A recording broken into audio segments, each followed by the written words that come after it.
sí que saben lo que pasa y lo hacen adrede. O sea, saben que un control de precios hace escasear el producto y se crean mercados negros. Y ellos tienen productos para vender en el mercado negro. Porque esos errores han provocado incomprensiones, disgustos y críticas justas en la población, pero han propiciado también que las plataformas de odio contrarrevolucionarias. Esa variable, ¿qué éxito puede tener? El que tiene. El que tiene. Es decir, no solamente sostener lo que tenemos hoy, nuestro país. La capacidad de cálculo económico no supo asignar bien los recursos, no supo gestionar bien y bueno, y el colapso es el resultado. Y el colapso fue, y será, cuidado. Y será.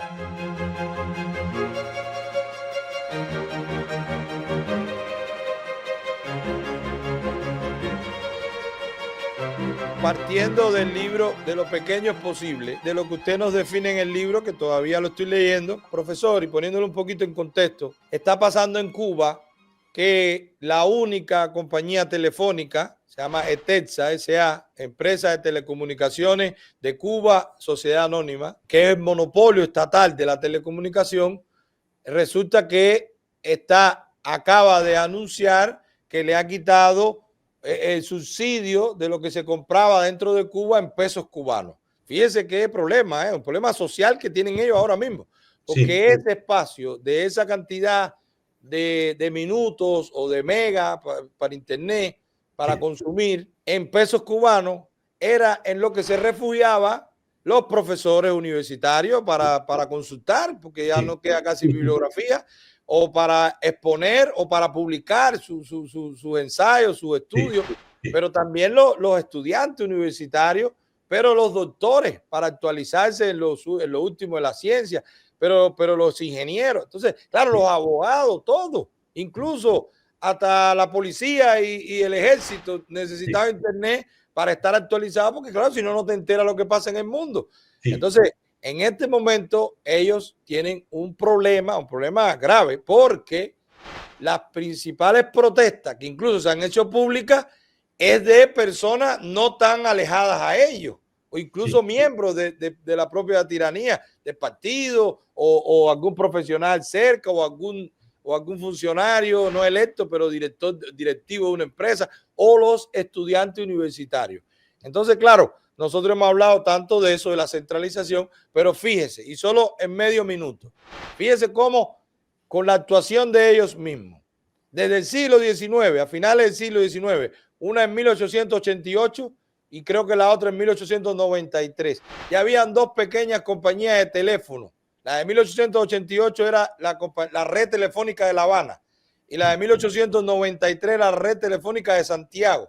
Y con eso, como eran las ciudades más grandes, y eran apenas 6 provincias, pues claro, con eso tenían servicio telefónico la gente cercana y los que podían, porque en el siglo XIX no mucha gente en el mundo tenía teléfono. No. Pero fíjese que ya llega en 1909 la ITT, la compañía norteamericana, ya empieza a comprar, crea un monopolio, y en el 1959, aunque había otras compañías telefónicas regionales, pero ya tenían algún tipo de vínculo con ese monopolio estatal que era la Telefónica de Cuba. Pero cuando la nacionalizan, ya se convierte entonces en estatal. Ya funciona mientras tuvo subsidio de los soviéticos en aquel momento, de los rusos o del bloque socialista, de alguna forma funcionó, pero siempre con limitaciones. Por ejemplo, en un barrio entero, a lo mejor 1 o 2, 3 casas tenían teléfono, no más. La gente le pedía por favor, ¿tú crees que mañana puede llamar por teléfono a mi prima? Si tiene una urgencia, llámame a casa del vecino, yo no tengo teléfono, porque era limitado. Claro, era subsidiado, pero limitado, no se expandió. Pero después de los 90, profesor, cuando comienza la inversión extranjera, cuando se abre el comunismo cubano, porque ya no tiene el subsidio del bloque socialista, del CAME, incluso ya ellos sabiendo que los monopolios no funcionan, porque yo dudo de la inconsciencia, yo no sé si la frase de que los socialistas no saben de economía, si no fueran socialistas, no le da como la ventaja de la buena voluntad del socialista. Yo creo que hay personas malas que utilizan el socialismo sabiendo que no funciona. Andrei Schleifer, un economista ruso, de origen ruso, en unos trabajos sobre socialismo dice que muchos líderes socialistas sí que saben lo que pasa y lo hacen adrede. O sea, saben que un control de precios hace escasear el producto y se crean mercados negros. Y ellos tienen productos para vender en el mercado negro. Lo usan, o sea, él dice, lo usa en el caso ruso, no sé en otros países, pero dice que en Rusia los gobernantes subían los precios en el mercado negro porque ellos tenían productos para sacar al mercado negro. Claro, imagínese usted. Se desviaban para sí mismos, sabían las consecuencias. Claro, ellos pueden, es un monopolio, ellos pueden crear la escasez sabiendo que tienen ellos la oferta para después venderlo. Efectivamente, crean la escasez primero para después revender a precio del mercado negro y robar. Eso lo hacían en Rusia. Claro. Bueno, le termino el contexto. Entonces, claro, cuando ellos se abren a la inversión, Etelsa, que es la compañía, primero, porque era el Ministerio de Comunicaciones, no existía Etelsa. Crean Etelsa, le ponen el SA, porque son sociedades anónimas, siempre se escudan en paraísos fiscales. Pero después, Etelsa era solamente para internet y para la telefonía fija. Pero ellos abren dos compañías de celular, de teléfono celular, Cubacel y Secoms. Secoms se llamaba, Secoms, algo así. Bueno, resulta que inmediatamente que se vieron con dinero, volvieron a centralizar, todo lo regresaron, cerraron Cubacel, cerraron Secom y lo regresaron a Etelsa. Y Etelsa, claro, tiene detrás un monopolio empresarial militar que se llama GAESA, que es un grupo empresarial militar que lo controla los militares, es un relato que lo controla. Entonces, claro que nosotros hemos hablado tanto, pero ¿cuánto reafirma que toda esa centralización, que toda esa monopolización reafirma la veracidad de que lo pequeño es posible? Si existieran pequeñas compañías telefónicas en Cuba, no estuviera pasando esto, los profesionales o los estudiantes que creen en aquello incluso. Interconectadas, que no pasa nada. Porque que hay una pequeña compañía que no puede estar conectada con el resto. Puede estar conectada con el resto. De hecho, yo lo estudié más en la electricidad. La electricidad también empezó a pequeña escala. Empezó con lo que en España llamaban barras eléctricas, que eran zonas donde se creaban pequeños embalses que tenían una amplitud local y estaban conectadas entre sí. Después, los estados modernos les gustan los sistemas de generación de energía centralizados, como también les gustan los sistemas de comunicaciones centralizados, porque así también pueden controlar la comunicación. Porque no sé exactamente el caso de Cuba. Sí que leí que hubo una huelga de estudiantes, que había una huelga de estudiantes en La Habana y de profesores por la subida de los precios de los datos del móvil, lo que estaba diciendo usted allí. No sé hasta qué punto puede ser bien que el gobierno no puede ya subsidiar la comunicación, no tiene medios ya para financiar eso y quiere obtenerlos así, bien puede ser como un elemento de control. No, el elemento de control siempre está presente, pero ellos están utilizando, hay como un ambiente o un contexto internacional de que ellos están recibiendo menos divisas, ya ellos saben la dependencia porque ya está creado. Apenas hace 20 años atrás en Cuba no llegaba a 1 millón de celulares, ya hay 8 o 9 millones de celulares, la gente tiene 2 y 3 líneas. Entonces, claro, es la forma de relacionarse con un exilio de casi 2 millones de cubanos, apenas 90 millas, pues una relación cotidiana. Hay muchísima gente que vive en Miami y habla más con su familia en Cuba que con cualquier otra persona en Estados Unidos. Pero para eso depende de que tenga acceso a internet su familia en Cuba. Entonces utilizan ahora esa recarga telefónica desde el exterior, porque no es que sea en dólares, es que es solo en dólares desde el exterior. O sea, tú dentro de Cuba con dólares no lo puedes comprar, es desde el exterior. Entonces imagínense, ahí ellos, claro, y detrás tiene mucho que ver con lo que usted hablaba, que dijo ese soviético, porque ellos también controlan algunos circuitos de venta de esas recargas telefónicas, incluso de remesa, pero se convierte la recarga telefónica en una remesa. Pero sí, claro, es una remesa más. Es una forma de obtener divisas. Una forma de obtener divisas y de control también. Supongo que la economía está... es el resultado de la centralización, que tanto hemos hablado de eso. Porque yo leí que el turismo está cayendo mucho. Sí.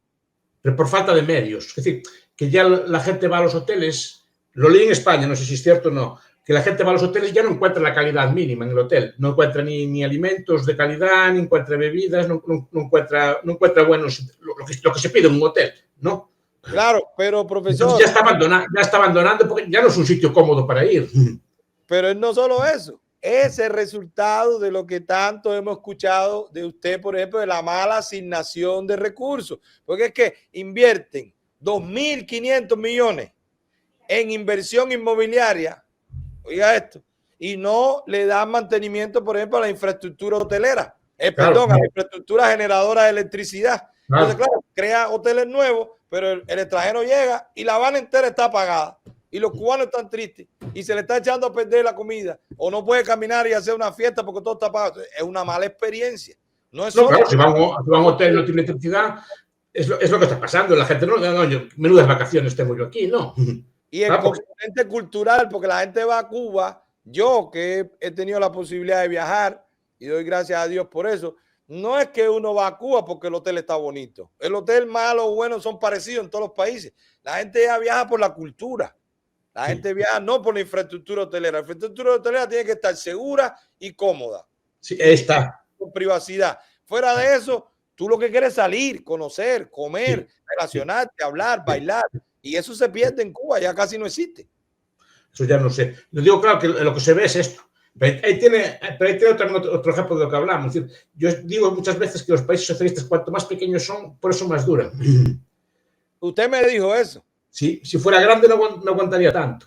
Usted me dijo eso y me dijo que Cuba, el sistema socialista en Cuba había durado mucho, entre otras cosas, por su tamaño. Sí, porque tiene fácil obtención de remesas, es decir, es un país que al final le gusta o no está sometido a la disciplina del precio mundial. O sea, no puede tener la ilusión de tener precios propios, ni exportar acero o electricidad propia, sino que tiene que comprar casi todo fuera. Entonces, al final, el cálculo no es tan malo. Tiene los problemas de cualquier economía, pero al final va subsistiendo precisamente por un país mucho más grande. Había quebrado. Países como la Unión Soviética quebraron mucho antes. Claro, y además tiene la capacidad de desdoblarse. Yo recuerdo que en Cuba, en mi época de estudiantil, había una parte de la escuela que estudiaba ruso, por ejemplo. Sí. Y después de pronto había que saber chino. Sí. Y después todo el mundo hablaba como los venezolanos, porque estaba Cuba lleno de Venezuela cuando Chávez. Entonces, claro, por ese tamaño le da la capacidad de hacer esos giros y hasta cierto punto poderlo controlar porque hay menos población y bueno, por eso, porque es una isla también que está menos permeada de que el concepto continental, de integración y tal.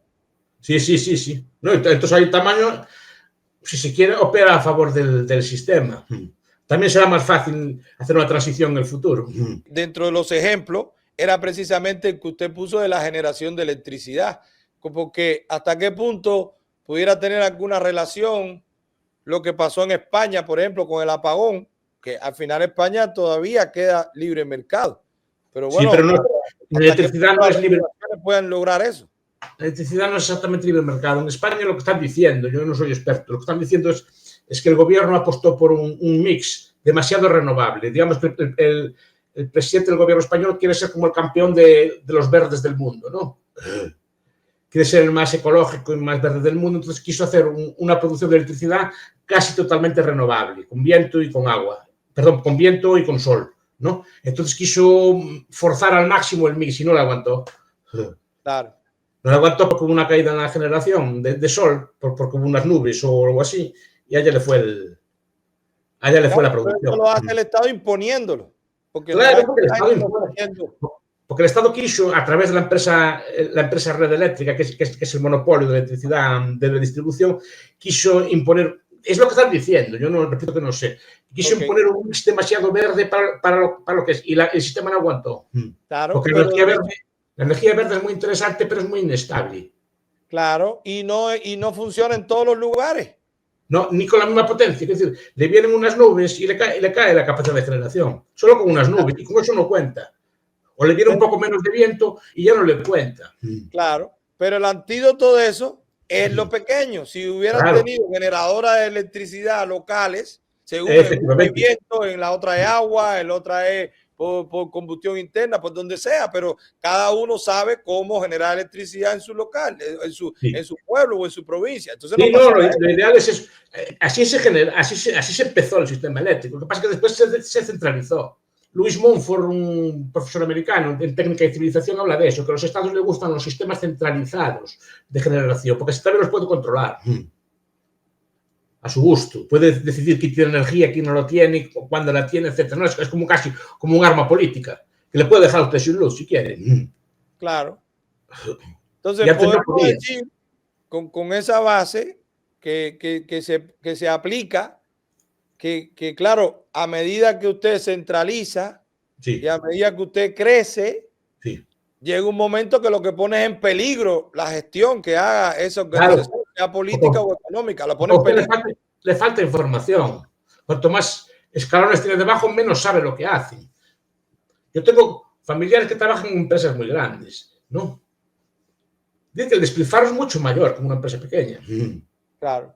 Porque el jefe no sabe lo que hay dentro, cuánto cuestan las cosas, si hay demasiados trabajadores. Piensa una empresa de miles de trabajadores. No se sabe, aunque algunas cosas produzcan muy bien y produzca productos muy buenos, muchas cosas no sabe exactamente el jefe si está despilfarrando eso o no, porque no sabe cuánto cuestan las cosas. Y el impacto a la vez, en el momento que uno da, yo lo veo, porque yo trabajo con compañías que son mucho más grandes que la mía, y cuando yo discuto algo con un ejecutivo, a veces toman meses para que se tome la decisión, porque tiene que hacer la reunión y escalarlo y el otro, y cuando viene a ver ya perdió el contexto, ya no hace falta hacer el negocio, ya pasaron 2 meses.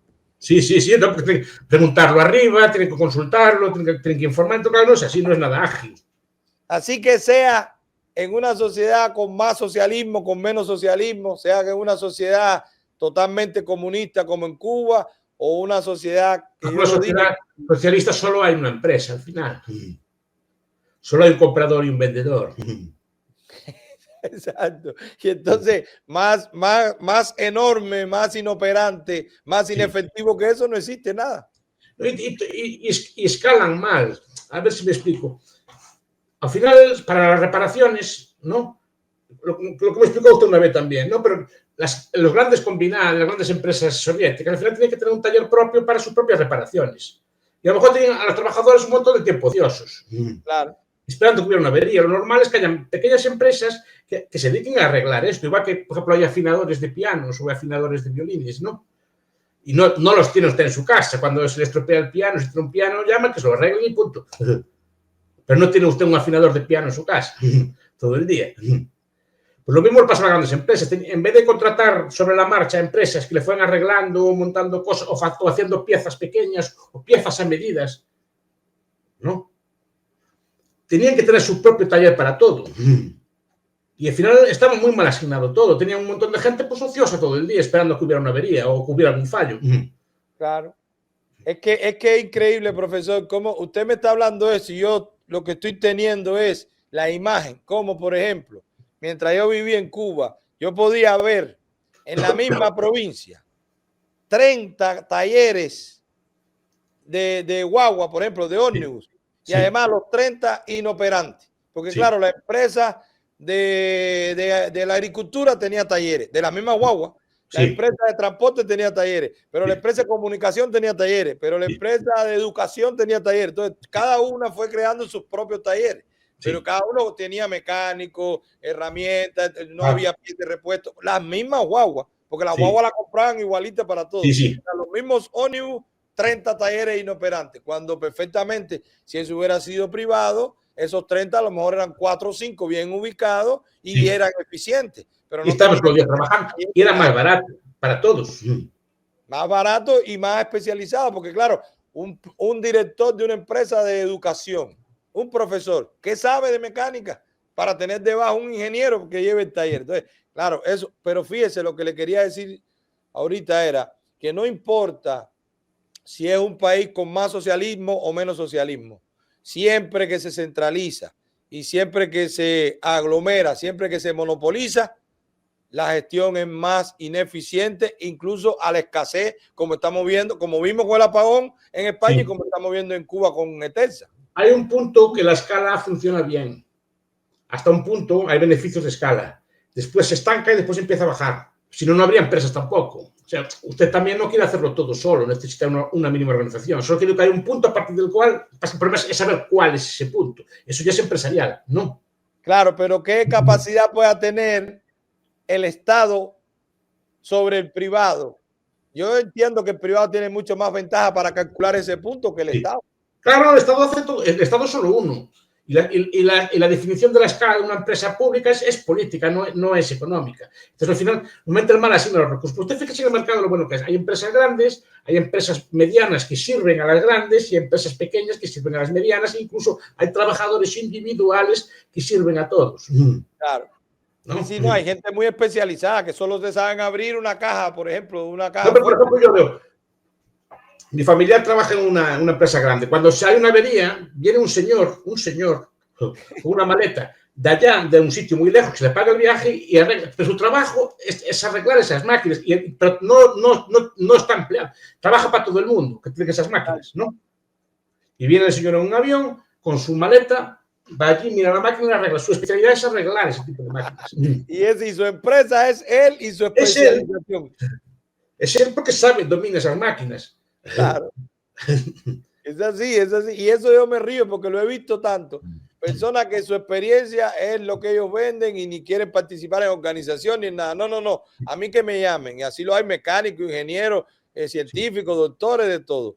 Pero, profesor, yo creo que queda claro que lo que se está sufriendo en cualquier sociedad que haya un déficit así de una empresa grande, lo que se está sufriendo es que esa empresa llegó un momento que fue tan grande, no calculó su escala óptima y perdió la capacidad de cálculo económico, no supo asignar bien los recursos, no supo gestionar bien y bueno, y el colapso es el resultado. Y el colapso fue, y será, cuidado. Y será. ¿Usted recuerda la IBM? Sí, claro. ¿Y qué fue de ella? No. Yo todavía yo creo que existe, pero bien pequeña y solo arreglando. Y para sobrevivir tuvo que reducirse. O la Kodak, ¿se acuerda usted de ella? Sí, los rollitos de teléfono. Sí, claro. Cuando yo era niño, la cámara, me regalaron de muy de crío una cámara Kodak y yo estaba muy contento y sacaba fotos con mi cámara Kodak. Rollito fotográfico. Todo era, y había Kodak por todas partes. Ahora no hay nada, que desapareció porque es demasiado grande. No fue. A ver, una fábrica de cemento no se puede transformar en una fábrica de calcetines. Claro. Pues una fábrica muy grande, dices que se adapta a lo pequeño, no se puede adaptar a lo pequeño, hay que rediseñarlo todo y siempre compite mejor el que empieza de cero. Por eso yo digo que en capitalismo muchas veces el pez pequeño se come al grande. Y todas las empresas que son grandes nacieron en garajes y se comieron una empresa mucho más grande que ellas. Pero fíjese que es exactamente, profesor, por eso es que es increíble, uno aprende mucho cuando habla con usted. Imagínese, usted sin saberlo, usted está hablando sobre la experiencia y la cátedra. Mire lo que está pasando con esa compañía telefónica. Ellos, para poder vender esos saldos, aunque fueran subsidiados, dieron unas licencias de como unos distribuidores, que tú llegabas a la esquinita y le comprabas al hombre el saldo, el de peso cubano.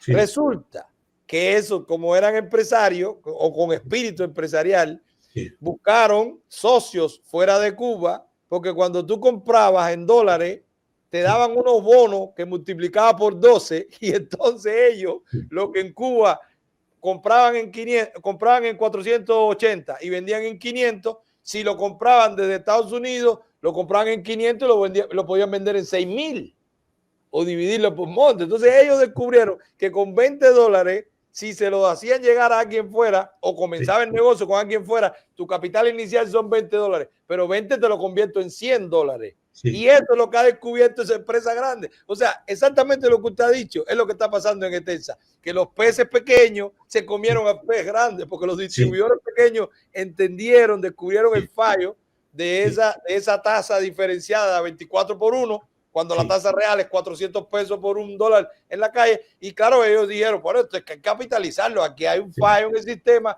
hay un agujero, por ahí me meto. Y no lo han podido resistir, porque la gente no está comprando en dólares, porque los que más compran son los que están dentro de Cuba, que van a ese distribuidor y le compran 500 pesos, pero se lo compran después que el distribuidor lo pagó a 50 pesos, a 20 pesos, porque 50 por 12. Sí, no, pues ahí está. El pequeño es más hábil, el otro. A lo mejor el grande ni se da cuenta. No, ni se dio cuenta. Ahora está pagando. La dirección igual tarda en darse cuenta. Claro. Lo que pasa. No tienen la agilidad. Por eso digo que los sistemas muy más pequeños, a ese aspecto, repito, lo grande tiene ventajas de escala, tampoco lo neguemos. Pero al final hay un punto que no pueden ir más allá. Claro. Los marxistas hablaban de una mega gran corporación que iba a comprar todo, ¿no? Es decir, lo que decía Marx cuando habla de las leyes del movimiento, nos dice que las empresas cada vez se van a concentrar cada vez en menos manos y ya van a ser como más grandes, etc. Entonces que será muy fácil expropiarlas, ¿no? Esas empresas tan grandes nunca llegarán a ser, nunca llegaron. Claro. Sí, pero incluso es definiendo eso está aceptando la debilidad de ser grande, porque es más fácil expropiarla mientras más grandes son. Claro, es la teoría de eso. Si quedaran solo 3 o 4 capitalistas sería muy fácil expropiarlos. Pero es que nunca va a haber 3 o 4 capitalistas. Es el error. No llega. Es el error del marxismo. No llega, no, y además porque no conocen el comportamiento de la gente. Aunque haya empresas muy grandes, todavía yo, por ejemplo, prefiero todavía el comercio más pequeño o personalizado antes de ir a una tienda grande, aunque me cueste más barato, pero todavía me gusta que me atiendan, apoyar una familia, tiene un nombre, tiene una tradición. A mí me gusta eso. Entonces, como compro menos, prefiero comprar donde a mí me gusta comprar. Pero fíjese, profesor, como todo eso que hemos descrito aquí, en el caso específico, porque es que yo no quiero soltar, porque yo aprovecho la cátedra suya para que le llegue el mensaje al cubano. En el caso específico de esta compañía telefónica, los pequeños se comieron al grande, hicieron tan grande la empresa que le faltó la capacidad de tener información para hacer un buen cálculo económico y la buena asignación de recursos, que por supuesto después el cálculo se tiene, y bueno, y también, claro, esa centralización dependiente de la política. Entonces, claro, medios políticos, criterios políticos para llevar una empresa. Los pequeños se comieron al grande y falta de cálculo económico, vaya, con esa variable, ¿qué éxito puede tener?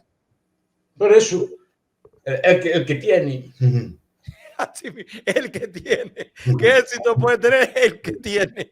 El que tiene ahora mismo, que tiene un problemazo político, porque personas que muy cercanas a la tiranía están molestos y lo están haciendo público.